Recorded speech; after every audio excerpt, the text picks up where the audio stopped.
Liver, লিভারের প্রধান symptom হচ্ছে জন্ডিস। আমরা যেটারে জন্ডিস বলি, জন্ডিস আসলে কোনো রোগ না, ঠিক আছে? জন্ডিস একটা সিমটম। জন্ডিসের যে রোগ সেগুলারে বলে হেপাটাইটিস, ঠিক আছে? হেপাটাইটিস মানে লিভারে ইনফেকশন। লিভারের আর একটা সেলগুলো আছে, এগুলোর বলে হেপাটিক সেল, এই জায়গা থেকে আসছে হেপাটাইটিস। দ্যাট ইজ জন্ডিস কোনো রোগ না, জন্ডিস জাস্ট একটা সিমটম। জন্ডিস সিমটম হয় লিভারে যদি কোনো সমস্যা হয়, তাইলেই মূলত এই জন্ডিস সিমটমটা আসে, ঠিক আছে? তাহলে আমরা প্রথমেই লিভারের প্রথম যে রোগটা নরমাল, যেটা আমরা জন্ডিস নামে চিনি, সেইটা নিয়ে আগে কথা বলবো। সেটার ভালো নাম হচ্ছে অ্যাকিউট হেপাটাইটিস, ঠিক আছে? অ্যাকিউট হেপাটাইটিস, এই অ্যাকিউট আর ক্রনিক নিয়ে আগে আমি বলছিলাম। অ্যাকিউট মানে কি? অ্যাকিউট মানে প্রথম, মানে অল্প ডিউরেশন। এটা 2 দিন, 3 দিন, 7 দিন এগুলারে বলে অ্যাকিউট। আর ক্রনিক বলে যেগুলো অনেক দিন ধরে চলে, যেমন 3 মাস, 6 মাস, 1 বছর, 2 বছর, এগুলারে বলে ক্রনিক। 3 মাসের বেশি হলে সাধারণত আমরা ক্রনিক বলি। আর অল্প ডিউরেশন যেগুলো 7 দিন, 10 দিন, 15 দিন, এগুলারে আমরা বলি অ্যাকিউট। তাহলে অ্যাকিউট হেপাটাইটিস, জন্ডিস যেটা, এটা মূলত জন্ডিস না, এটা হচ্ছে অ্যাকিউট হেপাটাইটিস। অ্যাকিউট হেপাটাইটিস হইলে মূলত জন্ডিস সিমটমটা আমরা পাই, কিন্তু আমরা ভাবি জন্ডিস রোগ, আসলে জন্ডিস কোনো রোগ না। তাহলে অ্যাকিউট হেপাটাইটিস এর কমপ্লেন কি কি আসবে? অ্যাকিউট হেপাটাইটিস এর কমপ্লেন সাধারণত পেশেন্টের আসে জ্বর থাকে, হাই গ্রেড জ্বর। হাই গ্রেড মানে 102 ডিগ্রি জ্বর, সাথে ইউলুইস ডিসকালারেশন মানে জন্ডিস থাকবে। ইউলুইস ডিসকালারেশন মানে জন্ডিস। ইউলুইস ডিসকালারেশনটা কিভাবে বুঝি আমরা? সাধারণত চোখ হলুদ হয়, ঠিক আছে? চোখ, আমরা জন্ডিস দেখি চোখে, স্ক্লেরাতে, চোখের যে সাদা অংশ, এটাকে বলে স্ক্লেরা বা আপার স্ক্লেরাতে আমরা দেখি। আমরা পুরো স্ক্লেরাটা দেখি না, আমরা চোখের উপরের অংশে দেখি, এটার নাম হচ্ছে আপার স্ক্লেরা। আপার স্ক্লেরা হলুদ হয়ে যায়, ঠিক আছে? হলুদ হয়ে যায়, প্লাস হাত হলুদ হয়ে যায়, পা হলুদ হয়ে যায়, প্রস্রাবের কালার হলুদ হয়ে যায়। মূলত পেশেন্ট বুঝতে পারে এই হাত পা হলুদ প্লাস প্রস্রাবের কালার হলুদ। আর যদি বেশি জন্ডিস হয়, চেহারার রঙই হলদেটে হয়ে যায়, ঠিক আছে? ইউলোইশ হয়ে যায়। তাইলে প্রথম complain high grade fever with yellowish discolouration.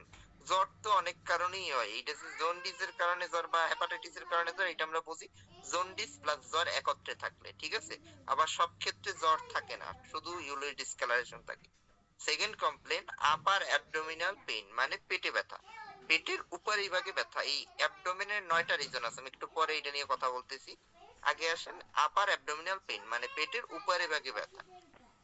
আমাদের লিভার বা যকৃৎ থাকে কিন্তু পেটের উপরের দিকে, ডান দিকে, ঠিক আছে? ডান দিকে যেখানে বুক শেষ হয়ে যায়, এরপরে আমাদের লিভার, ঠিক আছে? লিভার।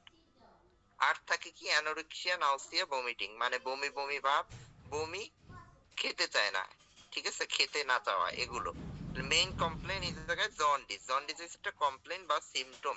যদি এক্সামিনেশন করি পেশেন্টের, তাহলে আমরা জন্ডিস পাই। জন্ডিস কিভাবে দেখতে হয়? আগেই বললাম, চোখে দেখি, আপার স্ক্লেরাতে দেখি, ঠিক আছে? আপার স্ক্লেরাতে দেখি। এই জায়গায় দেখেন, একটা জায়গায় দেখা আছে 2টা প্লাস, এক জায়গায় 3টা প্লাস। এর মানে কি? জন্ডিসকে আমরা 3 ভাগে ভাগ করি, মাইল্ড, মডারেট, সিভিয়ার, মানে অল্প, মাঝারি আর তীব্র। যদি একটা প্লাস থাকে তাহলে বলি অল্প, যদি 2টা থাকে তাহলে বলি মাঝারি, আর 3টা মানে তীব্র, ঠিক আছে? অ্যাকিউট হেপাটাইটিসে সাধারণত মাঝারি বা তীব্র হয়। অল্প যে জন্ডিস ওইটা আমরা বুঝি না সাধারণত, ঠিক আছে? ওইটা ওইভাবে বোঝা যায় না, ওইটা ওইভাবে বোঝা না। আর কি হেপাটোমেগালি থাকে, হেপাটোমেগালি মানে লিভার বড় হয়ে যাওয়া, যকৃৎ বড় হয়ে যাওয়া। আর বিপি, পালস, জ্বর হইলে পালস সাধারণত বাড়ে। আগেই বলছি 1 ডিগ্রি সেন্টিগ্রেড ফারেনহাইট তাপমাত্রা বাড়লে পালস 10 করে বাড়ে। তাহলে জ্বর যদি থাকে একটা পেশেন্টের 102, পালস তার আমরা এমনি বেশি পাই, 110 পাই বা 100 পাই, এরকম পাই, ঠিক আছে? এরপর আমরা ইনভেস্টিগেশনে চলে যাব, কি কি পরীক্ষা দিব, আমরা কিভাবে বুঝবো এর অ্যাকিউট হেপাটাইটিস, এটা আরেক জায়গা দিয়ে দেখাচ্ছি। ইনভেস্টিগেশন দেখেন, ইনভেস্টিগেশনের ভিতরে অনেকগুলো পয়েন্ট আছে। আমাদের এই জায়গায় মেইন পয়েন্ট হচ্ছে বিলিরুবিন টেস্ট করা। প্রত্যেকটা সিবিসি সবার আগে আমরা গুরুত্ব দিই, সিবিসির আগেও এই জায়গায় মেইন গুরুত্ব আমাদের বিলিরুবিন টেস্ট করা। যেহেতু জন্ডিস আছে, জন্ডিস আমরা কনফার্ম করি সিরাম বিলিরুবিন টেস্ট দিয়ে। একটা টেস্ট দিয়ে আমরা জন্ডিস কনফার্ম করি। খালি চোখে তো দেখলামই, কিন্তু খালি চোখেরটাই তো আপনি মাত্রা বুঝতে পারবেন না যে কত, এজন্য আমার টেস্ট করতে হবে, ঠিক আছে? টেস্ট করতে হবে, এজন্য টেস্টের নাম হচ্ছে সিরাম বিলিরুবিন, বিলিরুবিন, ঠিক আছে? এটা আমরা হাই পাই। নরমালি, নরমাল লেভেল হইছে 1, ঠিক আছে? 1 পর্যন্ত নরমাল। একের পরেই জন্ডিস সাধারণত, কিন্তু একের পর জন্ডিসটা আমরা ক্লিনিক্যাল জন্ডিস হিসেবে মানি না। ক্লিনিক্যালি যে জন্ডিস গুলো পাই, এগুলোর লেভেল 3 হইতে হয় মিনিমাম। তাহলে খারাপ কখন বলবেন? 3 এর বেশি হলে খারাপ বলবেন, 1 থেকে 3 এর ভিতর বললে ওইটা অত খারাপ না, ঠিক আছে, ওইটা অত খারাপ না, কিন্তু নরমাল, আমরা যারা নরমাল আমাদের টেস্ট করলে দেখা যাবে 1 এর নিচেই লেভেলটা আসে। আর 1 থেকে 3 এরটা অত খারাপ না। আর জন্ডিস আমরা একদম বলে দিই যে জন্ডিস 3 এর উপরে উঠলে, যদি 3 এর বেশি হয় বিলিরুবিন লেভেল, তাইলে আমরা বলে দিই জন্ডিস, ঠিক আছে। টেস্টের রিপোর্ট অনেক কাগজে অনেক রকম রেফারেন্স দেয়, সবগুলো আমরা মানি না ওইভাবে, ঠিক আছে। অনেক জায়গায় দেওয়া আছে 3 পর্যন্ত নরমাল, 2 পর্যন্ত, কিন্তু এটা অরিজিনালি 1 পর্যন্ত নরমাল, 1 থেকে 3 যে বলে আমরা ল্যাটেন্ট, ঠিক আছে। এটা অত খারাপ না, আবার ভালোও বলা যাবে না, ঠিক আছে। আর জন্ডিস একদম কনফার্ম জন্ডিস মানে হেপাটাইটিস বলি 3 এর উপরে গেলে। এ বাদে আমরা সিবিসি করাই। সিবিসি তে তেমন গুরুত্বপূর্ণ কোনো চেঞ্জ আসে না, ঠিক আছে। সিবিসি তে কিছুই বোঝা যায় না। এই ক্ষেত্রে সিবিসি তে যদি হেমোলাইটিক অ্যানিমিয়া হয়, ওটা অনেক খারাপ রোগ, ওইসব দিকে গেলে সাধারণত সিবিসি তে চেঞ্জ হয়। সিবিসি তে তেমন কিছু বোঝা যায় না সাধারণত, ঠিক আছে।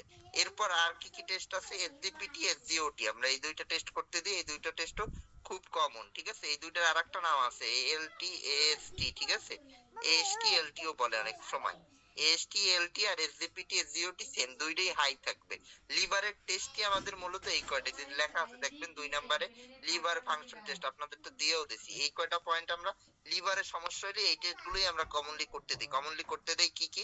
লিভার ফাংশন টেস্ট পুরোটাও করতে দিই, বা আমরা লিখে দিই জাস্ট সিরাম বিলিরুবিন বা এসজিপিটি, এসজিওটি, এএলপি, এই যে অ্যালকালাইন ফসফেটেস, আর কিছু প্রথম বিন টাইম, এই পাঁচটারে একত্রে বলে লিভার ফাংশন টেস্ট। যদি আমার মনে হয় জন্ডিস, তাহলে আমরা এই সব টেস্টে সাধারণত দিই, অন্য কোনো টেস্ট দেওয়ার দরকার এই জায়গায় পড়ে না প্রথমেই। তাহলে লিভার ফাংশন টেস্ট, সিবিসি, সিবিসির অত গুরুত্বপূর্ণ কোনো রোল নাই, ঠিক আছে। এরপর আসেন ভাইরাল মার্কার। ভাইরাল মার্কার কি জিনিস? ভাইরাল মার্কার আপনারা নাম শুনবেন হয়তো, hepatitis A, B, C, D, E, 5টা ভাইরাস আছে। আমরা সবসময় বি নিয়ে কনসার্ন থাকি খুব। হেপাটাইটিস বি যে ভ্যাকসিন দেয়, ঠিক আছে। এরকম হেপাটাইটিস এ আছে, বি আছে, সি আছে, ডি আছে, ই আছে। এর ভিতর সব থেকে খারাপ হইছে বি আর সি, ঠিক আছে। বি আর সি, এই জন্য আমরা ভ্যাকসিন দিই। সি এর কোনো ভ্যাকসিন নেই, বি এর ভ্যাকসিন আছে। আর এই যে অ্যাকিউট যেটা এখন পড়াচ্ছি, এইটাই মূলত ভাইরাস এ আর ই এর জন্য, ঠিক আছে। এ আর ই এর জন্য। তাইলে এই ভাইরাল মার্কার গুলো ইন্ডিকেট করে কোন ধরনের ইনফেকশন, ভাইরাস এ ভাইরাস দিয়েছে না বি ভাইরাস, না সি, না ডি, না ই দিয়ে, ঠিক আছে। এই জন্য আমরা এই ভাইরাল মার্কার গুলো মিউট করেন।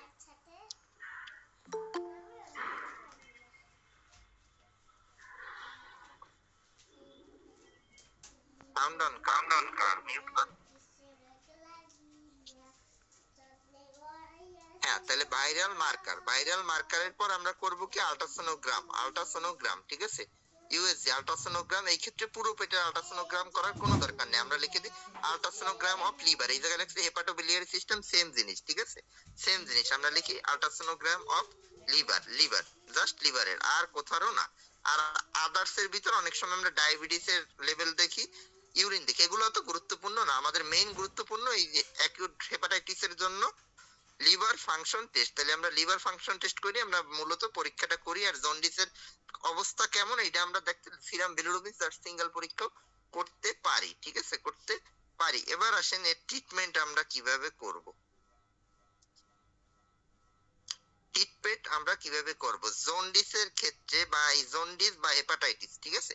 এই ক্ষেত্রে একটা জিনিস খেয়াল রাখতে হবে, এই জ্বরে আমরা সাধারণত বলি যে কোনো কিডনির সমস্যা বা অমুক তমুক যাই বলেন ব্যথায় নাপা সেফ, কিন্তু এই জন্ডিসের প্রবলেমে নাপা কিন্তু খারাপ একটা ড্রাগ। জন্ডিসের জ্বরের ক্ষেত্রে আমরা নাপা সবসময় অ্যাভয়েড করি, আমরা এই ক্ষেত্রে নাপা দেই না, ঠিক আছে। হেপাটাইটিস হইলে তারে নাপা অ্যাভয়েড করতে হবে, কারণ নাপা ড্রাগটা বা প্যারাসিটামল ড্রাগটা হইছে ডাইরেক্ট লিভারের দিয়ে এক্সক্রিয়েট হয়, এজন্য লিভারের উপর ইফেক্ট বেশি করে। এজন্য জন্ডিসে বা হেপাটাইটিসে যে কোনো ধরনের লিভারের সমস্যায় দেখবেন নাপা আমরা টোটালি অ্যাভয়েড করি, নাপা এই জায়গায় দেই না। তাহলে এই ক্ষেত্রে আমরা কি ট্রিটমেন্ট দেবো? জন্ডিসের কিন্তু এরকম স্পেসিফিক কোনো ট্রিটমেন্ট হয় না, জাস্ট সিমটোমেটিক ট্রিটমেন্ট দিতে হয়, খাবার দাবারের দিকে আমরা একটু গুরুত্ব দিই। এছাড়া ওইরকম একদম ট্রিটমেন্ট কিন্তু জন্ডিস বা হেপাটাইটিস বলেন আমরা দেই না, ঠিক আছে। আর এ ভাইরাস আর ই ভাইরাস দিয়ে হলে ডায়রিয়া হয় পেশেন্টের, সেই ক্ষেত্রে আমাদের ডিহাইড্রেশন মেনটেন করতে হবে, স্যালাইন দিতে হবে, ডায়রিয়ার ওষুধ দিতে হবে, ঠিক আছে। নরমালি যেগুলো আসে প্যাটার্ন, ডায়রিয়া যেগুলো না থাকে তাদের ক্ষেত্রে কি দেবো? তাদের ক্ষেত্রে আমরা ডায়েট নরমাল দিই, স্বাভাবিক খেতে বলি, পাশাপাশি স্বাভাবিক খাওয়ার সাথে সাথে এই জায়গায় আমরা পানি জাতীয় পদার্থ বেশি খাইতে বলি, দেখবেন ডাবের পানি খাইতে বলে, স্যালাইনের পানি খাইতে বলে, পানি জাতীয় খাদ্য আমরা বেশি খাইতে বলি। তারপর আসেন, তারপর এই জায়গায় গ্যাস্ট্রিকের ওষুধের দেওয়ার কথা আছে, ল্যাকটোলোসের কথা আছে, ঠিক আছে? ল্যাকটোলোস সাধারণত জন্ডিসে দেয়া যাবে, কিন্তু যাদের ডায়রিয়া হয়েছে তাদের ল্যাকটোলোস দেয়া যাবে না, ঠিক আছে? ল্যাকটোলোস কিন্তু ডায়রিয়া বাড়াবে। কনস্টিপেশনে হয়েছে ল্যাকটোলোস দেয়, আরো ডায়রিয়া বাড়ায়। যদি ডায়রিয়া হয় তাহলে এই ল্যাকটোলোস দেয়া যাবে না। এটা লিখে রাখেন বা কেটে দেন আপনাদের কাছে যেটা ঠিক আছে। ল্যাকটোলোস দেয়া যাবে না ডায়রিয়া থাকলে।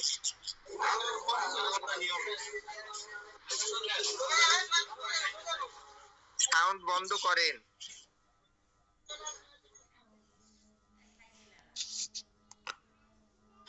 ল্যাকটোলোজ দেয়া যাবে না। তারপর গ্যাস্ট্রিকের জন্য একটা ওষুধ দিতে পারেন, নাও দিতে পারেন। এটা কোনো যে ম্যান্ডেটরি দিতেই হবে এমন কোনো কথা নাই, ঠিক আছে? হেপাটাইটিসে যে এইটা দিতে হবে, এটা দিছে কেন? ওই যে নাউসিয়া ভমিটিং হয়, বমি বমি ভাব হয়, খাবারে অনীহা থাকে, এই জন্য একটা গ্যাসের ওষুধ দিচ্ছে। এটার কোনো ওইভাবে রোল নাই, না দিলে কোনো সমস্যা নাই। এরপর আসেন পেটে ব্যথা থাকলে, পেটে ব্যথার জন্য আমরা অ্যালজিন দিতে পারবো, কোনো সমস্যা নাই। টাইমোনিয়াম মিথাইল সালফেট আর অ্যালজিন, এটার ডোজ 3 বেলা সর্বোচ্চ দেয়া যাবে ব্যথা থাকলে, না থাকলে দেওয়ার দরকার নাই। তারপর দেখেন একটা ইয়েছে ডাইক্লোফেনাক। এই ডাইক্লোফেনাক কেন দিলাম? আমি প্রথমেই বললাম এই জ্বরের ক্ষেত্রে আমাদের নাপা পরিহার করতে হবে, নাপা দেওয়া যাবে না। এই জ্বরের ক্ষেত্রে আমরা দিব ডাইরেক্ট ডাইক্লোফেনাক, ঠিক আছে? ডাইক্লোফেনাক সাপোজিটরি দিয়ে দিই। ডাইক্লোফেনাক কিন্তু খালি ব্যথার ওষুধ না, জ্বরও কমায়, ঠিক আছে? জ্বরও কমায়। এই জন্য আমরা এই জ্বর কমানোর জন্য দেব ডাইক্লোফেনাক। এই ক্ষেত্রে প্যারাসিটামল দেওয়া যাবে না। প্যারাসিটামল দিলে পেশেন্টের অবস্থা আরো খারাপ হতে পারে। এই জন্য আমরা প্যারাসিটামল টোটালি অ্যাভয়েড করব। যদি জ্বর ওঠে পেশেন্টের ওইরকম বেশি থাকে, 102 103 যাই থাকুক, আমরা এই জ্বর মেনটেন করব ডাইক্লোফেনাক দিয়ে, ঠিক আছে? ডাইক্লোফেনাকের যে সাপোজিটরি আছে ওইটা দিয়ে মেনটেন করব। মুখে খাওয়ার ওষুধ দিতে পারেন, সেক্ষেত্রে ডাইক্লোফেনাক, ঠিক আছে? ডাইক্লোফেনাক জ্বর কমাতেও ভালো কাজ করে, সেই ক্ষেত্রে ডাইক্লোফেনাক। আর পাশাপাশি কি, যদি বমি হয় পেশেন্টের খুব পরিমাণে, তাহলে স্যালাইন দিতে হবে। স্যালাইনের কথা আমি আগেও বললাম, বমি হলে স্যালাইন দিতে পারবেন। কি স্যালাইন চয়েস করবেন এই ক্ষেত্রে? এই ক্ষেত্রে নরমাল স্যালাইন চয়েস করতে পারেন, গ্লুকোজ স্যালাইন যেটা আপনারা বলেন ডিএনএস বা ডিএ, সেটাও চয়েস করতে পারবেন, কোনো সমস্যা নাই, ঠিক আছে? তাহলে এর ট্রিটমেন্ট পুরোটাই সিম্পটোমেটিক। জন্ডিসের কিন্তু ওইরকম বা হেপাটাইটিসের কোনো কিন্তু ওইরকম এক্সাক্ট ট্রিটমেন্ট নাই যে এইটা দিলে জন্ডিস বা হেপাটাইটিস সেরে যাবে। পাশাপাশি পেশেন্ট রয়েছে উপদেশ দিতে হবে যে খাবার বেশি বেশি খাবে, প্রোটিন বেশি খাওয়া যাবে না। মাছ কিন্তু এই ক্ষেত্রে আমরা বেশি খাইতে বলি না, পানি জাতীয় পদার্থ বেশি খাইতে বলি, ঠিক আছে? মাছ মাংস স্বাভাবিক, কত পরিমাণে খাওয়া যাবে না অনেকের ক্ষেত্রে আমরা রেস্ট্রিক্টেড করি, এটা নিয়ে সামনে কথা বলতেছি। আর পানি জাতীয় পদার্থ বেশি খাইতে বলবো, সেটা এমনি পানি বলি বা ডাবের পানি বলি। অনেকে বলে ডাবের পানি খাইতে, খালি ডাবের পানি খাইলেও কিন্তু আবার ইয়ে না, আমরা এমনি পানিও বেশি খাইতে বলি। ডাবের পানি, স্যালাইন যা লাগে দিব। আর বমি হইলে সেই ক্ষেত্রে তো বললামই, বমির জন্য আমরা এনএস দিতে পারি, নরমাল স্যালাইন, ডিএনএস দিতে পারি। অনেকে আবার কলেরা স্যালাইনও দেয়, ঠিক আছে? আর ডায়রিয়া হইলে এই পেশেন্টের, তাইলে আমরা কলেরা স্যালাইন দিয়ে ম্যানেজ করব। আর পরে দেখেন আরেকটা ওষুধের কথা লেখা আছে আর্সোডেক্সিকোলিক অ্যাসিড। এটা আমরা দেই না, ঠিক আছে? জন্ডিস এটা কাদের দেই? এটা হচ্ছে গলস্টোনের নাম শুনবেন, পিত্তে পাথর। পিত্তে পাথর যদি সাসপেক্ট করি, সেই কারণে যদি জন্ডিস হয়, সেই ক্ষেত্রে এই আর্সোডক্সিকোলিক অ্যাসিড আমরা দিয়ে থাকি, ঠিক আছে? আর্সোক্যাল বা আর্সো এইসব নামে বাজারে পাওয়া যায়। এটা এমনি জন্ডিসের ক্ষেত্রে দেওয়ার কোনো দরকার নেই। এমনি জন্ডিসের ট্রিটমেন্ট একদম সহজ, যেগুলো বললাম তাই, এর বাইরে আর কিচ্ছু দেওয়ার দরকার নাই। আর জন্ডিসের পেশেন্টদের ক্ষেত্রে কি কি দেয়া যাবে না? ঘুমের ওষুধ দেয়া যাবে না, ঠিক আছে? এই জায়গায় লেখা আছে দেখেন, নো সিডেটিভ হিপনোটিভ। সিডেটিভ হিপনোটিভ মানে ঘুমের ওষুধ, যেগুলো ঘুম পড়ায় এমন কোন ওষুধ দেয়া যাবে না। পাশাপাশি কি, ডায়োরেটিক্স দেওয়া যাবে না। ডায়োরেটিক্স বলতে যেটা বুঝেছি যে পানি জমলেই যেই আমরা ডায়োরেটিক্সটা দিই, ল্যাফিক্স দেই, ঠিক আছে? বা ফিউসিড, এইটা এই ক্ষেত্রে দেয়া যাবে না, দেয়া যাবে না। প্যারাসিটামল দেয়া যাবে না, ঠিক আছে? এইসব জাতীয় ওষুধ টোটালি অ্যাভয়েড করতে হবে। দেখা যায় একটা ঘুমের ওষুধের কারণে এইসব পেশেন্ট মারা পর্যন্ত যাইতে পারে। এজন্য এইসব ওষুধ টোটালি অ্যাভয়েড করতে হবে, ঠিক আছে? টোটালি অ্যাভয়েড করতে হবে। আর পেশেন্টের যদি কনস্টিপেশন থাকে, কোষ্ঠকাঠিন্য,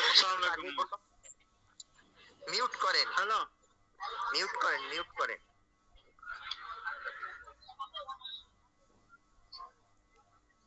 হ্যালো, হ্যাঁ মিউট করেন। আপনি কথা বলতেছেন কেন ক্লাসের মাঝে?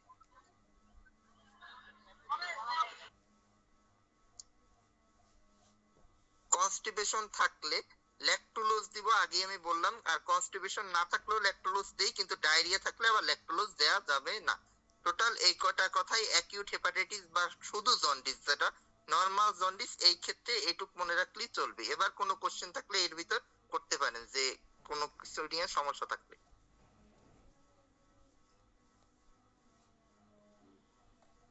সমস্যা আছে কোনো, যেটুক বললাম তার ভিতর সমস্যা থাকলে বলতে পারেন।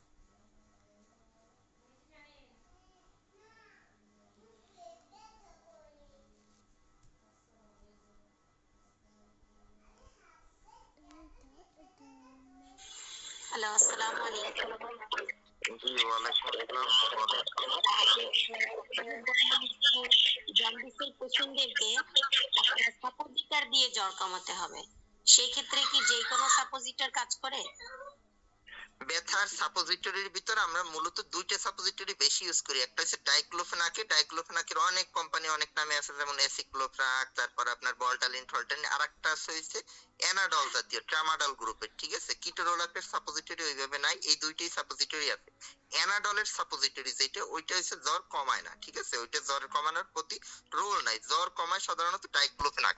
ডাইক্লোফেনাকের যে কোনো সাপোজিটরি বলেন বা ওষুধ মুখে খাওয়ার ট্যাবলেট বলেন, দুইটাই জ্বর কমাতে সাহায্য করে। আর কিটোরোলাক এই ক্ষেত্রে দেওয়া যায়, কিন্তু কিটোরোলাক আবার বেশি পাওয়ারের, এই জন্য আমরা অ্যাভয়েড করি যে অত পাওয়ারের দরকার নাই, ঠিক আছে।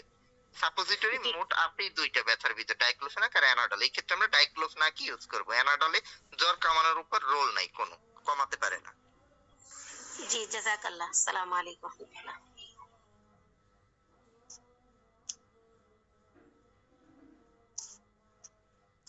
আচ্ছা, সামনে আগাই, কোশ্চেন লাস্টে নিব। তারপর দেখেন ফালমিনেন্ট হেপাটিক ফেলর। ফালমিনেন্ট বা অ্যাকিউট হেপাটিক ফেলর কি জিনিস? এই যাদের হেপাটাইটিস হইলো, এই যে জন্ডিস হইলো, তারা যদি কোনো ট্রিটমেন্ট বা কিছু না মানে, যেমন তারা আরো মাছ মাংস বেশি বেশি খাইলো বা কিচ্ছু মানলো না, পানি টানি কিছু খাইলো না, তাদের অবস্থা সামনে আরো খারাপের দিকে যায়, সেই কন্ডিশনটার নাম হয়েছে ফালমিনেন্ট হেপাটিক ফেলার। হেপাটিক ফেলার মানে লিভার ঠিক মতো কাজ করতেছে না, এটারই বলতেছে হেপাটিক ফেলার।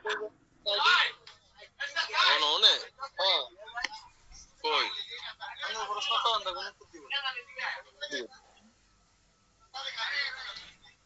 আসসালামু আলাইকুম। হ্যাঁ, কিছু বলবেন? কোশ্চেন আছে থাকলে বলেন। কোশ্চেন আছে স্যার, ওই যে নাফার বিষয়ে বলছেন স্যার। হ্যাঁ হ্যাঁ, এখন নাফা তো সিরাম বিলিরুবিন বাড়লে ইউজুয়ালি সবাই তো নাফা ইউজ করে। এখন আমি যদি ডাইক্লোফেনাক না সাবস্টিটিউট ইউজ দেই, তাহলে তো হ্যাঁ। এটা নিয়ে একটা সৃষ্টি হয়ে যাবে না স্যার? আচ্ছা, হ্যাঁ, এটা নিয়ে সৃষ্টি হবে। ভালো কোশ্চেন করছেন। যারা দেয় তারা না বুঝে দেয়, ঠিক আছে। যারা দেয় স্পেশালিস্টরা কখনো দেয় না।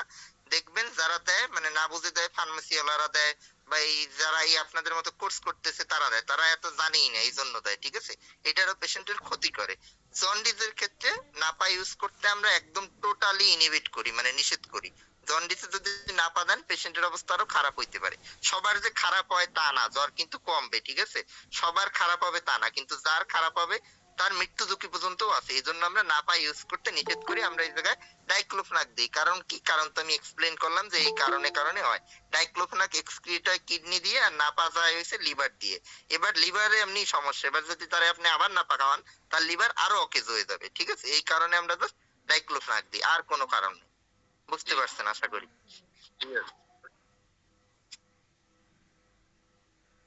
আর কেউ কিছু জিজ্ঞেস করবেন? করলে করেন।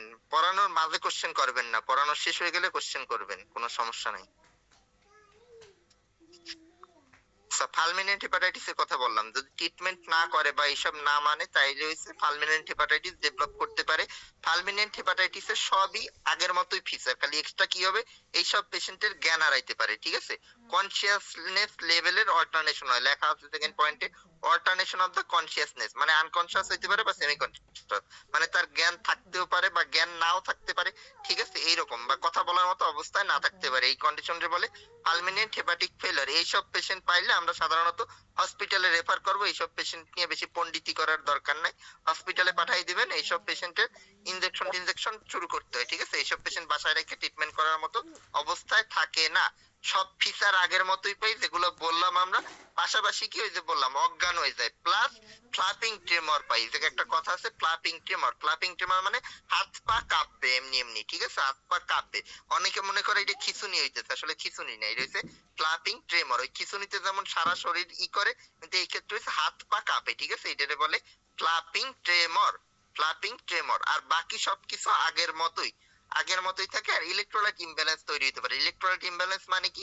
শরীরের লবণ কমে যায় বা বেড়ে যায়, ঠিক আছে, এইটা ডেভেলপ করতে পারে। আর হসপিটালে পাঠিয়ে দিবেন, হসপিটালে বাকিটা ট্রিটমেন্ট এরা শুরু করবে। এই ক্ষেত্রে আরো আমাদের অনেক অ্যাড করতে হয় ওষুধ।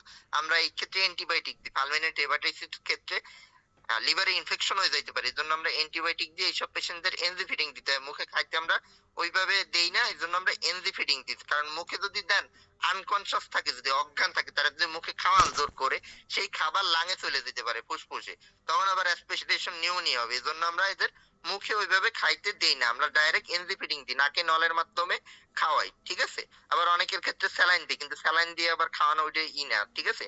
স্যালাইনে খাওয়ার রোল অত প্লে করতে পারে না, এই জন্য আমরা এনজি ফিডিং ই দেই। এনজি ফিডিং দেবো, আর পাশাপাশি আমাদের ইনজেকশন দিতে হয় অনেকগুলো, আর বাকি সব ট্রিটমেন্ট আগের মতো। এটা নিয়ে অত বেশি কিছু করলাম না, এটা অত আপনাদের জন্য ইম্পর্টেন্ট না। এবার আসেন পরের topic, chronic liver disease, CLD. এটাও খুব একটা কমন ডিজিজ। সিএলডি এর ফিচার কি কি? সিএলডি তে দেখবেন এই জন্ডিস, অনেক পেশেন্ট আছে যে তার জন্ডিস ভালো হয় না, ঠিক আছে, 1 বছর 2 বছর ধরে তার জন্ডিস। তো এই সিএলডি এর পেশেন্ট গুলো হচ্ছে ওই পেশেন্ট গুলোই মূলত, ঠিক আছে, যাদের এরকম 1 বছর 2 বছর ক্রনিক্যালি অনেক দিন ধরে জন্ডিস থাকে, ঠিক আছে। পাশাপাশি পেট ফুলে যায়, এইসব পেশেন্টদের দেখবেন পেট ফুলে যায়, মানে পানি জমা হয়, অনেক সময় দেখবেন পাঠাও ফুলে গেছে, ঠিক আছে, পানি জমা হয়, এইটারে বলে অ্যাসাইটিস। এই পেট যে ফুলে যায়, পেটের মধ্যে যে পানি জমে, এটারে বলে অ্যাসাইটিস, অ্যাসাইটিস, ঠিক আছে। পাশাপাশি কি হয়, নাউসিয়া ভমিটিং থাকতে পারে, ব্লাড ডি ভমিটিং থাকতে পারে, হেমাটোমেসিস, ঠিক আছে। এটার কথা আগেও একদিন আমি বলছি, হেমাটোমেসিস মানে বমির সাথে ব্লাড উঠবে, এটা সবার থাকে না। সিএলডি তে সবার হেমাটোমেসিস থাকে না, সবার কমন হয়েছে জন্ডিস আর পেট ফুলে যায়। সিএলডি এর কমন ফিচারই তাই, পেট ফুলে যাবে, জন্ডিস থাকবে। পাশাপাশি ওয়েট বাড়ে পেশেন্টের, দেখা যায় পেশেন্ট ফুলে গেছে, ঠিক আছে, এই জন্য একটু ওয়েট বাড়ে। আর কি হইতে পারে, আর কনসিয়াস লেভেলের অল্টারনেশন হইতে পারে, ওই যে আনকনসিয়াস অজ্ঞান হয়ে যাইতে পারে, তখন আমরা সাসপেক্ট করি হেপাটিক এনকেফালোপ্যাথি হয়ে গেছে, ঠিক আছে, হেপাটিক এনকেফালোপ্যাথি। তাহলে আমাদের এই সিএলডি তে মূলত কনসার্ন হইছে এই পেট ফুলে যাওয়া নিয়ে, ঠিক আছে, পেটে যে পানি জমা হয়, এইটা হচ্ছে সব থেকে খারাপ জিনিস। এই পেশেন্টের যদি এক্সামিনেশন করেন, তাহলে স্প্লিনোমেগালি পাবেন, হেপাটোমেগালিও পাইতে পারেন, মানে লিভারও বড় হয়ে যাবে, পাশাপাশি স্প্লিন বা প্লিহা বড় হয়ে যাইতে পারে, ঠিক আছে। এদের ইনভেস্টিগেশন আমরা কি কি করব, পরীক্ষা কি কি করব? পরীক্ষা হচ্ছে আগের যেগুলো আমি বললাম ওগুলো তো করবেনই, পাশাপাশি এইসব পেশেন্টদের ক্ষেত্রে আমরা এক্সট্রা একটা পরীক্ষা করি, যে পেটে যে পানি জমা হয়েছে এই পানির আমরা পরীক্ষা করি, অ্যাসাইটিক ফ্লুইড স্টাডি। কেমনে পরীক্ষা করি? পেটের ফ্লুইড বের করা যায়, অনেকে জানেন হয়তো যে পেটে যদি পানি জমা হয় এটা বের করা যায়, প্যারাসেন্টিসিস বলি আমরা। এই প্যারাসেন্টিসিস করে পানি বের করে, পেনে বের করে ওইটার পরীক্ষা করতে দিই, ঠিক আছে। ওই এইটার নাম হয়েছে অ্যাসাইটিক ফ্লুইড স্টাডি। আমরা আলাদা করে জাস্ট এই একটা পরীক্ষা করব, বাকি সব পরীক্ষা প্রথমে যেগুলো বললাম ওই সেম পরীক্ষা, ঠিক আছে। এবার আসেন এর ট্রিটমেন্ট কি দিবেন। এর ট্রিটমেন্টে একটু খালি আলাদা আপনাদের জন্য বললাম, কারণ অনেকে হয়তো দিয়ে দেন ওষুধ, যে ফুলে গেছে আমরা ফিউসিড দিয়ে দিই বা ল্যাসিক্স দিয়ে দিই। আমি আপনাদের আগেও একদিন বলছিলাম যে যে কোনো ফোলায় ফিউসিড বা ল্যাসিক্স ভালো কাজ করে, প্রোসেমাইড আর কি, যে পানি বের করে দেয়। কিন্তু এই পেট ফোলার ক্ষেত্রে ফিউসিড বা ল্যাসিক্স দেয়া যাবে না। আমি প্রথমেও বলছি যে ফিউসিড বা ল্যাসিক্স জাতীয় যে ট্যাবলেট বা ইনজেকশন দেয়া যাবে না। যদি কারো পেট এরকম ফোলা হয়ে যায় প্লাস জন্ডিস থাকে, তাহলে আপনাদের মাথায় থাকবে এটা অ্যাসাইটিস, লিভারের সমস্যা, ঠিক আছে। তাদের ক্ষেত্রে এই ফিউসিড বা ল্যাসিক্স দেওয়া যাবে না, তাদের ক্ষেত্রে দেবেন স্পাইরোকার্ড, স্পাইরোনোল্যাকটোন গ্রুপের যে কোনো ওষুধ, স্পাইরোকার্ড বা অন্য যেগুলো আছে সেগুলো দিবেন। তাদের ক্ষেত্রে এই ফিউসিড বা ল্যাসিক্স টোটালি দিবেন না, তাইলে কিন্তু তাদের পেশেন্টের আরো ক্ষতি হবে। কিন্তু অন্যান্য যে ফোলা, যে পেট ঠেট ফোলে নাই, পা ফুলছে বা হাত ফুলছে বা অন্য কিছু, তাদের ক্ষেত্রে ল্যাসিক্স বা ফিউসিড ইউজ করতে পারবেন।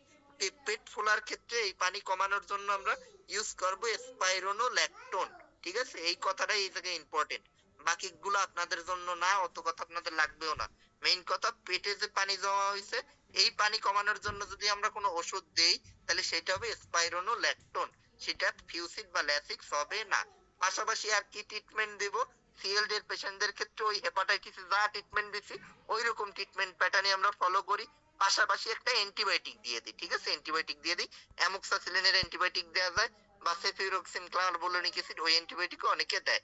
একটা অ্যান্টিবায়োটিকের কোর্স দিই 14 দিনের 7 দিনের দেওয়া নেই, ক্ষেত্রে 14 দিনের দেওয়া হয় প্রথম দিকে। 14 দিনের একটা অ্যান্টিবায়োটিক কোর্স দিয়ে দিই মুখে খাওয়ার, ঠিক আছে, যদি খাওয়ার মতো কন্ডিশনে থাকে পেশেন্ট, আর না থাকলে তো ইনজেকশন দিব। আর বাকি সব ট্রিটমেন্ট আগের মতোই, নতুন করে কোনো কথা নাই, নতুন করে কথা নাই। আর সিএলডি তে জ্বর থাকে না তেমন, ঠিক আছে, সিএলডি তে জ্বর থাকে না, সিএলডি একটা ক্রনিক পর্যায়ে তো জ্বর থাকে না, এজন্য ওই ব্যথার ওষুধ বা ডাইক্লোফেনাক বা প্যারাসিটামল এইসব কথা এমনি আসবে না। আর এইসব পেশেন্টদেরও প্যারাসিটামল কিন্তু দেয়া যাবে না, যে সিএলডি এর পেশেন্টের জ্বরও আছে, প্যারাসিটামল বাদ দিতে হবে আমার ব্যথার ওষুধ, মানে ডাইক্লোফেনাক দিয়ে ম্যানেজ করতে হবে। এই ক্ষেত্রে ব্যথার ওষুধ দেয়া টোটালি যাবে না। আর এইসব পেশেন্টদের ক্ষেত্রে আমরা নরমাল কিছু অ্যাডভাইস দিই, মানে উপদেশ দিই। যদি কারো এরকম পেট ফোলা পেশেন্ট পান, কিছু উপদেশ দিয়ে দিতে হবে। কি উপদেশ দিবেন? এইসব পেশেন্টদের লবণ খাইতে দেয়া যাবে না, ১ নাম্বার কথা। ঠিক আছে? লবণ খাইতে একদম নিষেধ করতে হবে। এদিকে লেখা আছে দেখেন, সল্ট অ্যান্ড ফ্লুইড রেস্ট্রিকশন। আমাদের ১ নাম্বার কথাই হইছে লবণ, লবণ। লবণ খাইতে দেয়া যাবে না। আর ফ্লুইড মানে পানি।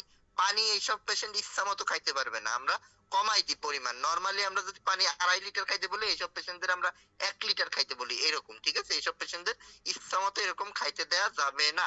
তাহলে এই পেশেন্টদের উপদেশ দিবেন কি? উপদেশ দিবেন হচ্ছে পানি আর লবণ খাওয়া যাবে না। পানি কম খাবে আরকি। পানি তো খাইতে হবে, পানি কম খাবে। আর লবণ টোটালি খাওয়া যাবে না। লবণ টোটালি খাওয়া যাবে না বলতে ওই যে ভাতের লাগে রান্না করে খাবে সেটাও কিন্তু বাদ দিতে বলছি। ঠিক আছে? সেইটাও না। লবণ ওই এমনি মিশিয়ে খাক বা রান্না করে খাক, যেভাবেই হোক লবণ খারাপ। এইসব পেশেন্টদের এই লবণ দেয়া যাবে না। আর যদি এই পানি না কমে, স্পাইরোনোল্যাকটোনের পরে যদি পেট ফোলা না কমে, সেই ক্ষেত্রে আমরা প্যারাসেন্টিসিসের উপদেশ দিই। মানে এই পেটের পানি বের করে আনি। ঠিক আছে? আগেও বললাম যে পরীক্ষার জন্য বের করি বা অনেকের ক্ষেত্রে এমনিও ট্রিটমেন্ট পারপাসেও বের করি। এই প্রসিডিউর নাম প্যারাসেন্টিসিস। প্যারাসেন্টিসিস। আর নিচে আরেকটা পয়েন্ট আছে দেখেন, প্রোপানোলোল বিটা ব্লকার দি, এন্ডেভার দি, অনেকের এন্ডেভার নামের সাথে অনেকের পরিচিত। এন্ডেভার কাদের দিই? যাদের হাইপারটেনশন থাকে। ঠিক আছে? এইসব পেশেন্টদের দেখা যায় প্রেসার বেশি, তাদের ক্ষেত্রে আমরা এন্ডেভার দিই। পাশাপাশি এইসব পেশেন্টদের প্রেসার থাকলে আমরা ওই যে ক্যালসিয়াম চ্যানেল ব্লকার ট্লকার দিই না, তাদের ক্ষেত্রে আমরা এই প্রোপানোলোল দিয়ে দিই, এন্ডেভার দিয়ে দিই। তাইলে প্রেসারটা কমে যায়। কারণ এই হাইপারটেনশনটা পোর্টাল হাইপারটেনশন, লিভার যে হাইপারটেনশন মেইনটেইন করে ওইটা। ঠিক আছে? এই জন্য আমরা এই ক্ষেত্রে এন্ডেভার দিই। এই ক্ষেত্রে ওই ক্যালসিয়াম চ্যানেল ব্লকার, যে অ্যামলোডিপিন, অ্যামলোকার্ড, ট্যামলোকার্ড এগুলো দেই না। সিএলডির যে হাইপারটেনশন, এই ক্ষেত্রে আমরা এন্ডেভার দিই। টোটালটা বুঝতে পারছেন? হেপাটাইটিসের সব শেষ। হেপাটাইটিস এই তিনটে টপিকস পড়ানো হয়েছে। হেপাটাইটিস এই টপিকস এর ভিতর কোনো কিছু না বুঝলে জিজ্ঞেস করতে পারেন।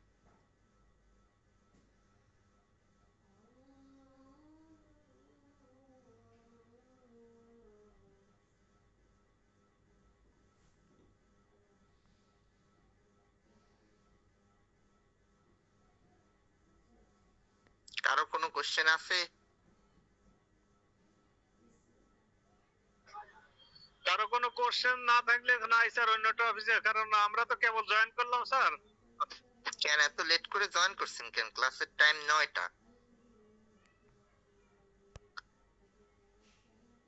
আচ্ছা, পরের টপিকসে আসেন। ক্লাস টাইম ৯টা, ৯টায় জয়েন করার ট্রাই করবেন। আপনারা যখন জয়েন করেন তখন তো পড়ানো শেষ হয়ে যায়। তা পরের টপিকসে আসেন।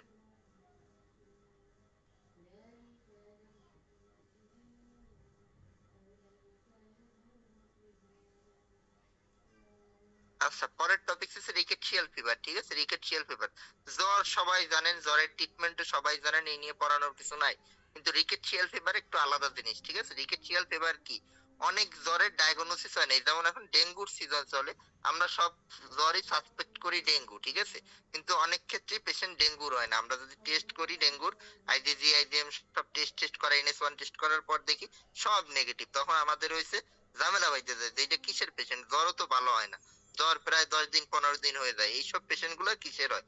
এইসব পেশেন্ট গুলো মূলত হয় রিকেটশিয়াল ফিভারের। আগে এটা ছিল না, ২-৪ বছর আগেও, কিন্তু বর্তমানে রিকেটশিয়াল ফিভার অনেক কমন। ঠিক আছে? অনেক কমন। রিকেটশিয়াল ফিভার বুঝবেন কি করে? আমরা এই ক্ষেত্রে ট্রিপল অ্যান্টিজেন টেস্ট করতে দেই। ঠিক আছে? ট্রিপল অ্যান্টিজেনের ভিতর টাইফয়েডের টেস্ট হয়, রিকেটশিয়ার টেস্ট হয়। ঠিক আছে? রিকেটশিয়ার টেস্ট হয়। ওই ট্রিপল অ্যান্টিজেনে রিকেটশিয়ার অ্যান্টিজেন যদি পজিটিভ হয় তাহলে আমরা বুঝতে পারি রিকেটশিয়াল ফিভার। তাহলে ডেঙ্গু ঠেঙ্গু সব নেগেটিভ হলে আমরা ট্রিপল অ্যান্টিজেনের উপর ভরসা করি। আর ট্রিপল অ্যান্টিজেন তখন যদি রিকেটশিয়াল ফিভারে আসে, তখন আমাদের ডায়াগনোসিস হয় রিকেটশিয়াল ফিভার। রিকেটশিয়াল ফিভারে আলাদা কি ওষুধ দিবেন? সব ওষুধ সেম, কিন্তু এই ক্ষেত্রে আলাদা হয়েছে আমরা টেট্রাসাইক্লিন আর ডক্সিসাইক্লিন অ্যাড করি। ঠিক আছে? জ্বরের ওষুধ তো ওই নাপা ঠাপা সেমই, কিন্তু এই ক্ষেত্রে আলাদা কি হয়? আলাদা অ্যাড হয়েছে টেট্রাসাইক্লিন অথবা ডক্সিসাইক্লিন, যে কোনো একটা দেই আমরা। ঠিক আছে? এই জায়গায় লেখা আছে টেট্রাসাইক্লিনের কথা, আমরা টেট্রাসাইক্লিনের পরিবর্তে ডক্সিসাইক্লিনও দিতে পারি। ডক্সিসাইক্লিন মানে ডক্সিক্যাপ। ঠিক আছে? ডক্সিক্যাপ। টেট্রাসাইক্লিনের ডোজ হচ্ছে ৪ বেলা, ৪ বেলা। ঠিক আছে? ৭ দিনের দিতে হয় ৪ বেলা। আর ডক্সিসাইক্লিনের ডোজ হচ্ছে ১০০ এমজি দিলে ২ বেলা। আর যদি ৫০ এমজি দেন ৪ বেলা দিতে হয়। আমরা ৫০ দিই না, আমরা এই জন্য ১০০ই দিই, ২ বেলা দিয়ে দিই। ঠিক আছে? ডক্সিক্যাপ ১০০, 2 বেলা দেই 7 দিন 7 দিন। আর পাশাপাশি যে ওষুধ আর ওষুধগুলো সব সেম। এই ক্ষেত্রে অ্যান্টিবায়োটিক অন্য কিছু আর দেয়া লাগে না। এটাকে এজিথ্রোমাইসিন প্লাস মাইনাস দিয়ে দেয়া আছে। আমরা প্লাস মাইনাস কেন আমরা এজিথ্রোমাইসিন ইউজ করি না? যদি রিকেটশিয়াল ফিভার ডায়াগনোসিস হয়ে যায় আমাদের এজিথ্রোমাইসিন দেওয়ার দরকার নাই। সেই ক্ষেত্রে হচ্ছে এই অ্যান্টিবায়োটিকের ক্ষেত্রে টেট্রাসাইক্লিন আর ডক্সিসাইক্লিন প্লাস নাপা দিয়ে দিই জাস্ট নাপা। আর গ্যাস্ট্রিকের ওষুধ দিতেও পারেন নাও দিতে পারেন, দেওয়াই লাগবে এমন কোনো ম্যান্ডেটরি না। ঠিক আছে। আর রিকেটশিয়াল ফিভার বুঝবেন কি করে? আরেকটা এই জায়গায় পয়েন্ট আছে। রিকেটশিয়াল ফিভারের পেশেন্টদের মাঝে মধ্যে জন্ডিস আসে, অল্প অত বেশি না কিন্তু জন্ডিস আসে। এজন্য জ্বরের পেশেন্টদের জন্ডিস চেক করতে হবে যে আছে কিনা। ঠিক আছে। জ্বর হইলে যে ডেঙ্গু সাসপেক্ট করে আগাই যাবো এমন না, জ্বর হইলে অনেক কিছু হইতে পারে। রিকেটশিয়াল ফিভারে জন্ডিস আসে কিন্তু অল্প। হেপাটাইটিসে যেমন জ্বরের পাশাপাশি জন্ডিস থাকে তীব্র, আবার অনেক সময় জ্বর থাকেই না কিন্তু তীব্র জন্ডিস। রিকেটশিয়াল জ্বর থাকবে, জ্বরের টেম্পারেচারও ভালো থাকে 101 102 প্লাস, জন্ডিস থাকে অল্প অল্প, তাইলে আমরা সাসপেক্ট করি রিকেটশিয়াল ফিভার। আর ট্রিপল অ্যান্টিজেন করলে তো টেস্টের রিপোর্ট পজিটিভ আসবে, বুঝেই যাবেন রিকেটশিয়াল ফিভার। আর রিকেটশিয়াল ফিভার হইলে ট্রিটমেন্ট টেট্রাসাইক্লিন আর ডক্সিসাইক্লিন অ্যাড করতে হবে, নাইলে খালি নাপাক হয়ে পেশেন্ট দিনের পর দিন 10 দিন 15 দিন হবে কিন্তু জ্বর সারবে না। কিন্তু যেই টেট্রাসাইক্লিন ডক্সিসাইক্লিন শুরু করবেন 7 দিনের ভিতর, 7 দিন লাগে না, 2-3 দিন গেলেই পেশেন্ট সুস্থর দিকে চলে যায়। কিন্তু ডোজ কমপ্লিট করতে হবে, 7 দিনের ডোজ দিবেন এই ক্ষেত্রে। ঠিক আছে। স্যার এর সাথে যদি অতিরিক্ত কাশ থাকে? হ্যাঁ বলেন। অতিরিক্ত অতিরিক্ত কাশ মানে কাশতে হ্যাঁ, কাশতে হলুদ হয়ে যায়, কাশগুলো কফগুলো হলুদ বের হয়, হলুদের মতো বের হয়। আচ্ছা হ্যাঁ, ওই টপিকসে আসতেছে, ওইখানেই যাইতাম এখন। এই যে কন্ডিশনটা বলছেন কাশতে কাশতে কাশ হলুদ বের হয় প্লাস জ্বর ঠর তো থাকতেও পারে। ঠিক আছে। এই কন্ডিশন আবার কোনো ফেভারের দিকে যায় না। কাশ যখন কফ আসবে তখনই আমাদের চিন্তা চলে যাবে হইছে ফুসফুসের দিকে, আর যকৃতের দিকেও একটা আসবে, লিভার অ্যাবসেস বলে, ওইটা পরে আসে। কিন্তু কাশের সাথে যদি কফ বের হয় আমাদের ফার্স্ট কনসার্ন থাকে ফুসফুসের রোগ এটা। ঠিক আছে। টিবির দিকে চলে যায় অনেক সময়, টিবি না হইলে আমরা লাং অ্যাবসেস সাসপেক্ট করি, সেই ক্ষেত্রে আবার অন্য জিনিস। ঠিক আছে। লাং অ্যাবসেস বা টিবি মানে এইটা হচ্ছে ফুসফুসের সমস্যা। যখনই কফ আসবে তখনই আমাদের মাথায় চিন্তা থাকবে ফুসফুস, তখন আর এই ডেঙ্গুর চিন্তাও আসবে না, এই রিকেটশিয়ার চিন্তাও আসবে না, অন্য কিছুর চিন্তা আসবে না, আমাদের চিন্তা যাবে ফুসফুসে। ফুসফুসে কি হইতে পারে? ফুসফুসে এবার কাশি কতদিন, যদি কাশিও থাকে কফের সাথে, তাহলে যদি অনেক দিনের কাশি থাকে তাহলে আমাদের টিবি সাসপেক্ট করতে হয়। আর যদি অনেকদিন না হয় তাহলে চিন্তা করতে হবে, আপনি বলছেন হলুদ, এটা হচ্ছে লাং অ্যাবসেস হওয়ার সম্ভাবনা সব থেকে বেশি। তখন আমার চিন্তা করতে হবে এটা লাং অ্যাবসেস। এর ট্রিটমেন্ট কি দিবেন? এর ক্ষেত্রে আমরা ভালো মানের অ্যান্টিবায়োটিক দিই 7 দিনের জন্য প্রথমে। ঠিক আছে। নাপা ঠাপা তো দিই, ভালো মানের অ্যান্টিবায়োটিক দিই 7 দিনের জন্য, প্লাস কাশির ওষুধ তো দিবেনই। কাশির ওষুধ আমি গত ক্লাসেই বলছি, ওইগুলো দিবেন। যদি না কমে সেই ক্ষেত্রে হচ্ছে স্পেশালিস্টদের কাছে পাঠাইতে হয়। এটা যদি লাং অ্যাবসেস খারাপ দিকে যায় তাহলে আরো অনেক কিছু হইতে পারে। ঠিক আছে। কিন্তু প্রথম পর্যায়ে আমাদের ট্রিটমেন্ট কি? ভালো মানের অ্যান্টিবায়োটিক। ভালো মানের অ্যান্টিবায়োটিক কি? অ্যামোক্সিসিলিন, ক্লাভুলোনিক অ্যাসিড বা সেফিরোক্লাভুলোনিক অ্যাসিড এই জাতীয় ওষুধ দিবেন, প্লাস নাপা প্যারাসিটামল এইসব ট্রিটমেন্ট দিবেন। যদি ভালো হয় তো ভালো, না ভালো হলে রেফার করবেন, আর রাখবেন না। ঠিক আছে। আর যদি টিবি হয়, টিবি তো বুঝতেই পারবেন, টিবি 3 সপ্তাহের বেশি কাছেই থাকবে। এর আর কম হইলে আমরা টিবি সাধারণত সাসপেক্ট করি না। Yes sir. স্যার হ্যাঁ বলেন। যদি স্যার রিকেশিও আছে, টাইফয়েড ফিভার আছে, সেই ক্ষেত্রে কি করবো স্যার? হ্যাঁ, সেই ক্ষেত্রে এটা আরেকটা ভালো জটিল জটিল ফর্মুলা। এরকম পেশেন্ট পাওয়া যায় খুব অল্প। তাদের ক্ষেত্রে কি করবেন? তাদের ক্ষেত্রে আমরা দেখা যায় অ্যান্টিবায়োটিকও চালাই প্লাস ডাবল অ্যান্টিবায়োটিক চালাই। টেট্রাসাইক্লিন তো অ্যান্টিবায়োটিক, টেট্রাসাইক্লিন ডক্সিসাইক্লিনের একটা চালাবেন, পাশাপাশি কি করব? পাশাপাশি অন্য আরেকটা অ্যান্টিবায়োটিক চলবে। সেই ক্ষেত্রে ওই যে নিচে এজিথ্রোমাইসিন লেখা ছিল, সেই ক্ষেত্রে আপনি এজিথ্রোমাইসিন চালাইতে পারেন, অথবা ওই যে সেফোটিল প্লাস ক্লাভুলোনিক অ্যাসিড চালাইতে পারেন, অ্যামোক্সিসিলিন ক্লাভুলোনিক অ্যাসিড চালাইতে পারেন। ঠিক আছে। এইভাবে আমরা তাদের ক্ষেত্রে ডাবল অ্যান্টিবায়োটিক থেরাপি দিতে হয়। তাদের ক্ষেত্রে সিঙ্গেল অ্যান্টিবায়োটিকে কাজ হবে না। তাদের ক্ষেত্রে আমার টেট্রাসাইক্লিন ডক্সিসাইক্লিনের একটা প্লাস ভালো মানের আরেকটা অ্যান্টিবায়োটিক দিতে হবে, অ্যামোক্সিসিলিন বা ক্লাভুলোনিক অ্যাসিড বা সেফিরোক্সিম ক্লাভুলোনিক অ্যাসিড বা এজিথ্রোমাইসিন, যেটা দেন, বা অনেকে সিপ্রোফ্লক্সাসিন চয়েস করে, যেটা দেন, কোনো সমস্যা নাই। কিন্তু সিপ্রোফ্লক্সাসিন আবার বাচ্চাদের দেয়া যাবে না, এটা মাথায় রাখতে হবে। সিপ্রোসিন বাচ্চাদের দেয়া যাবে না। ঠিক আছে। সিপ্রোসিন 8 বছরের আগে তো দেয়া একদম যাবে না, প্লাস প্রেগনেন্ট লেডিদের দেয়া যাবে না। আর অন্য বয়স্ক সবার দেয়া যাবে। ঠিক আছে। বাকিদের দেয়া যাবে, কিন্তু প্রেগন্যান্সি আর বাচ্চাদের ক্ষেত্রে সিপ্রোসিন দেয়া যাবে না, যে কোনো কারণেই হোক, সেটা ডায়রিয়া হোক বা অন্য কারণ হোক, জ্বর হোক, যে কোনো কারণে। ঠিক আছে। সিপ্রোসিন বাচ্চাদের আর প্রেগন্যান্ট ওমেনদের দেয়া যাবে না।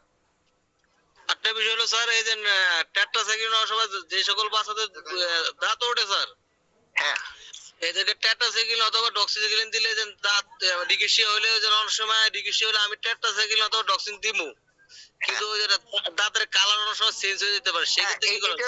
এটা বাচ্চাদের ক্ষেত্রে দেয়া যাবে না, ঠিক আছে? টেট্রাসাইক্লিন ডক্সিসাইক্লিন 8 বছরের নিচের বাচ্চাদের দেয়া যায় না। 8 বছর ক্রস হইলে আপনি দিতে পারবেন, কিন্তু তাও কিন্তু বই খাতায় লেখা আছে 8 আর 18, অনেক বইতে লেখা 18, অনেক বইতে লেখা 8। আমরা একদম 8 বছরের আগে টোটালি দেই না, 8 এর পর আমরা কিছু কিছু ক্ষেত্রে দেই, ঠিক আছে? দাঁত ওঠা সাধারণত দাঁত তো 25 বছর পর্যন্ত উঠতে পারে, 12 ভিতর মোটামুটি কমপ্লিট হয়ে যায় 20টা ওঠা, এই জন্য আমরা 12-র পর দিতে পারি, কোনো সমস্যা নাই, কিন্তু 8 এর আগে দেয়াই যাবে না, টোটালি নিষেধ, ঠিক আছে? এই জন্য এদের ক্ষেত্রে দিবেন না। রিকেটশিয়া সাধারণত বাচ্চাদের খুব একটা হয় না, এই জন্য হচ্ছে রিকেটশিয়ার ট্রিটমেন্ট আমি ওইটা আলাদা করে বলিনি। রিকেটশিয়া হয় একটু বয়স্কদের, ঠিক আছে? বেশিরভাগ হয়েছে 8%দের, তাদের 50 প্লাস, আর মাঝারি বয়স্কদেরও অল্প। আর রিকেটশিয়া বাচ্চাদের হয় এমন নাই, ঠিক আছে? বাচ্চাদের আবার এন্টারিক ফিভার মানে টাইফয়েড যেটা, এটা খুব বেশি হয়, কিন্তু ওই রিকেটশিয়া বাচ্চাদের হয় না, একদমই হয় না বললেই চলে। এজন্য ওইটা আলাদা করে মনে রাখার কিছু নাই। কিন্তু বাচ্চাদের ক্ষেত্রে অন্য কোনো কারণে ডক্সিক্যাপ বা টেট্রাসাইক্লিন টেট্টা এইসব দেয়া যাবে না, ঠিক আছে? দেয়া যাবে স্যার সিরাপও দেওয়া যাবে না বাচ্চাদের? না, না, না, কিচ্ছু না। এই টেট্রাসাইক্লিনের কিচ্ছু না, ডক্সিসাইক্লিনের কিচ্ছু না, সিপ্রোফ্লক্সাসিনের কিচ্ছু না। 8 বছরের আগে টোটালি নিষেধ, ঠিক আছে? দিলে ক্ষতি হইতে পারে। Okay sir.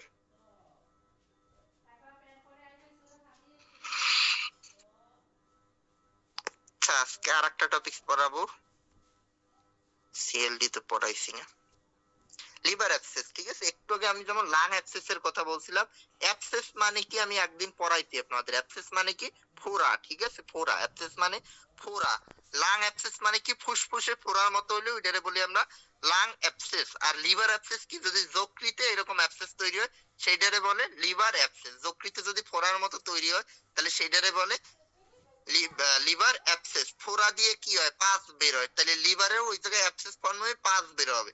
পাস মানে পুস, ঠিক আছে? পুস বলেন যেটারে, ওইটা হচ্ছে পাস। তাহলে এইসব পেশেন্টদের প্রেজেন্টেশন কেমন হয়? এইসব পেশেন্টদের সাধারণত অনেক বেশি জ্বর থাকে, ঠিক আছে? জ্বর কমতে চায় না। এই যে একটু আগে একজনের বললেন যে কাশি প্লাস জ্বর, এরকম এই পেশেন্টদের কাশির কোনো কমপ্লেন মানে কফের কোনো কমপ্লেন তেমন আসে না, কিন্তু জ্বর কমতে চায় না। সবকিছু দিয়ে দেখা যায় যে এজিথ্রোমাইসিন টেনসিন দিচ্ছেন, কিন্তু জ্বর কমতেছে না পেশেন্টের, ঠিক আছে?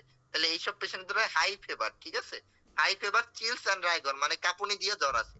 আর কি থাকে? পেটে ব্যথা থাকে। নরমালি কিন্তু কোন জ্বরে পেটে ব্যথা থাকে না, এক্সেপ্ট ডেঙ্গু। ডেঙ্গুতে পেটে ব্যথা থাকে, টাইফয়েডে থাকে।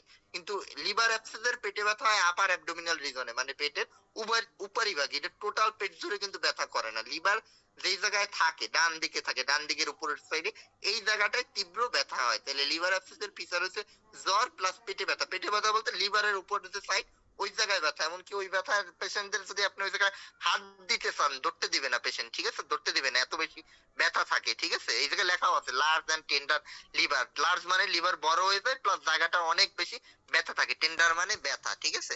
এইসব পেশেন্ট আমরা ডায়াগনোসিস করি কিভাবে? ডায়াগনোসিস করি আল্ট্রাসোনোগ্রামের মাধ্যমে। সিবিসি টিবিসি তো দিব প্রথমে, কিন্তু ওতে তো ধরা পড়বে না। মেইন ধরা পড়বে আল্ট্রাসোনোগ্রাম। এই যদি লিভারের আল্ট্রাসোনোগ্রাম দেন তখন ধরা পড়বে যে লিভার অ্যাবসেস। এবার আসেন এর ট্রিটমেন্ট কি রকম হবে? ট্রিটমেন্ট শুরুতেই তো আমরা ইনজেকশন দেই না, শুরুতে আমরা মুখে খাওয়ার ওষুধই দেই। এদিকে শুরুতেই দিয়ে দিচ্ছি ইনজেকশন। আমরা শুরুতে তো কোনোটারই ইনজেকশন দিই না, আমরা আগে মুখে খাওয়ার ওষুধ দিই, ফেল করলে ইনজেকশনে যাই, ঠিক আছে? তাহলে মুখে খাওয়ার ওষুধ কি দিবেন? মুখে খাওয়ার ওষুধের ভিতর অনেক কিছু দেওয়া যায়। এই ক্ষেত্রে আমাদের ফার্স্ট চয়েস, যদি পূর্ণবয়স্ক হয়, প্রেগনেন্ট নয়, ফার্স্ট চয়েস আমাদের সিপ্রোফ্লক্সাসিন বা সিপ্রোসিন, ঠিক আছে? সিপ্রোফ্লক্সাসিন বা সিপ্রোসিন। এই ডোজ হবে কত? ডোজ হবে 3 বেলা, ঠিক আছে? অ্যাডাল্টদের জন্য 500 এমজি 3 বেলা দেবেন, 500 এমজি 3 বেলা। অনেকে কিন্তু সিপ্রোসিন 2 বেলা দেয়। সিপ্রোসিনের অরিজিনাল ডোজ 3 বেলা, কিন্তু ক্ষেত্র বিশেষে আমরা 2 বেলা দেই, কিন্তু অরিজিনাল যে ডোজ হইছে 3 বেলা, ঠিক আছে? ক্ষেত্র বিশেষে পেশেন্টের কন্ডিশন অনুযায়ী আমরা অনেক সময় 2 বেলা দেই, কিন্তু মেইন ডোজ 3 বেলা। তাহলে আমরা সিপ্রোসিন দেব 3 বেলা। এই ক্ষেত্রে মেইন ওষুধ হইছে সিপ্রোসিন। সিপ্রোসিনের অল্টারনেটিভ হিসেবে আপনারা আরো অনেক কিছু দিতে পারেন, যেমন সেফিক্সিম দিতে পারেন, সেফিক্সিম মানে সেপ3, ট্রায়োসিম এগুলা। তারপর সেপোটিল প্লাস মানে সেফিরোক্সিম, ক্লাবুলোনিক অ্যাসিড দিতে পারেন, কোনো সমস্যা নাই। কিন্তু ফার্স্ট চয়েস আমাদের সিপ্রোসিন বা সিপ্রোফ্লক্সাসিন। প্লাস এইসব পেশেন্টদের অবশ্যই মেট্রোনিডাজল দিতে হবে। মেট্রিল, ওই যে বাথরুম অয়েলি যেই দেয় মেট্রিল, সেই মেট্রিল আমাদের এইসব পেশেন্টদের দিতে হবে। মেট্রিলের ডোজও 3 বেলা। এই দুইটা ওষুধই আমরা মুখে খাওয়া 7 দিনের জন্য দিব। যদি পেশেন্টের ইমপ্রুভ হওয়া শুরু করে তো ভালো, যদি পেশেন্টের ইমপ্রুভ না হয় আরো খারাপ হয়, যে ব্যথা বাড়তেছে, জ্বর আরো বাড়তেছে, কমতেছে না, তখন আমার ইনজেকশন শুরু করতে হবে। আর যদি ইমপ্রুভ হওয়া শুরু করে 2-3 দিন খাওয়ার পর বা 2 দিন খাওয়ার পর, 1 দিন খাওয়ার পর, তাইলে ভালো, তাইলে পজিটিভ সাইন, তাইলে ওই ওষুধটা কন্টিনিউ করবে 7 দিন, তাইলেই মোটামুটি ঠিক হয়, ঠিক আছে। আর যদি ইমপ্রুভ না করে তাহলে হসপিটালে এডমিট করতে হবে অথবা ইনজেকশন দেওয়া শুরু করতে হবে, ঠিক আছে। সেই ক্ষেত্রে আমাদের ওই সেম সিপ্রোফ্লক্সাসিনের বা সেপ্ট্রাক্সনের তখন ইনজেকশন দিই, প্লাস মেট্রোনিডাজলের ইনজেকশন দিই। এই জায়গায় জিজ্ঞেস করতে পারেন যে মেট্রিল কেন দিলাম, মেট্রোনিডাজল কেন দিলাম, অ্যান্টিবায়োটিক তো দিছি। এই লিভার অ্যাবসেস মূলত 2 ধরনের অর্গানিজম দিয়ে হইতে পারে, একটা ব্যাকটেরিয়া দিয়ে হইতে পারে আর একটা অ্যামিবা দিয়ে হইতে পারে। এবার কোনটা দিয়ে হইছে আমরা কালচার না করে বুঝতে পারবো না, কালচার করা অনেক ডিফিকাল্ট। লিভার অ্যাবসেস যদি কালচার করতে চান তাহলে ওই অ্যাবসেসের জায়গা দিয়ে আমাদের নিতে হবে, এটা হচ্ছে সিটি গাইডেড, এফএনএসি গাইডেড। যদি আল্ট্রাসোনোগ্রাম করে তাহলে ওই স্যাম্পল নিতে পারে, ওই জায়গা দিয়ে নিয়ে কালচার করে দেখতে হবে যে কোন অর্গানিজম দিয়ে হয়েছে, ব্যাকটেরিয়া দিয়ে হয়েছে না অ্যামিবা দিয়ে হয়েছে, তখন আমরা একটা দিলে হয়। কিন্তু আমরা ওইভাবে করতে পারি না বিদ্যায়, আমরা দুইটা ওষুধই দিয়ে দিই, আমরা অ্যান্টিবায়োটিকও দিই, অ্যান্টি অ্যামিবাল ড্রাগও দিই। এই জায়গায় মেট্রোনিডাজল হয়েছে অ্যান্টি অ্যামিবাল ড্রাগ, এই জন্য আমরা দুইটা ড্রাগই চালু করে দিই সাথে সাথে। অ্যান্টি অ্যামিবাল ড্রাগের ভিতর মেট্রোনিডাজল আমরা সব থেকে বেশি প্র্যাকটিস করি, আর একটা আছে টিনিডাজল, ঠিক আছে।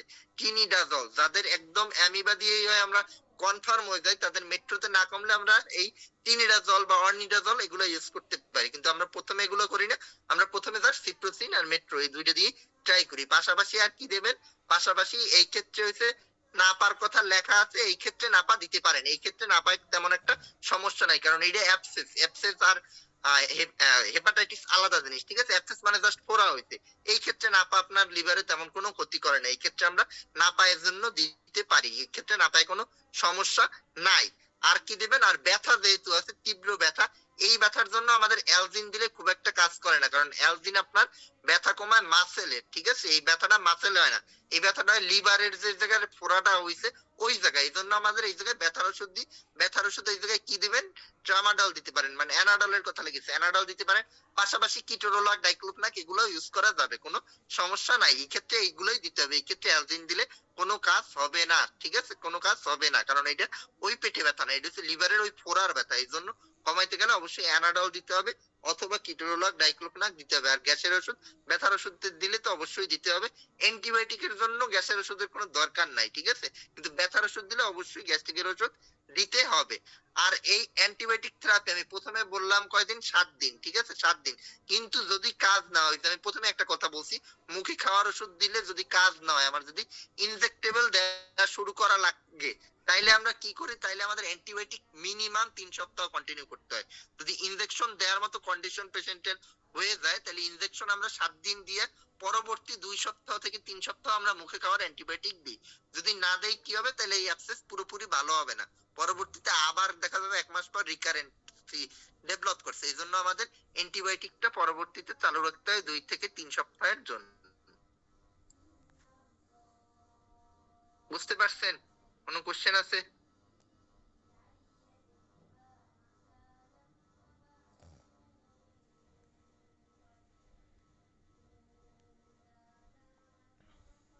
অ্যাবসেস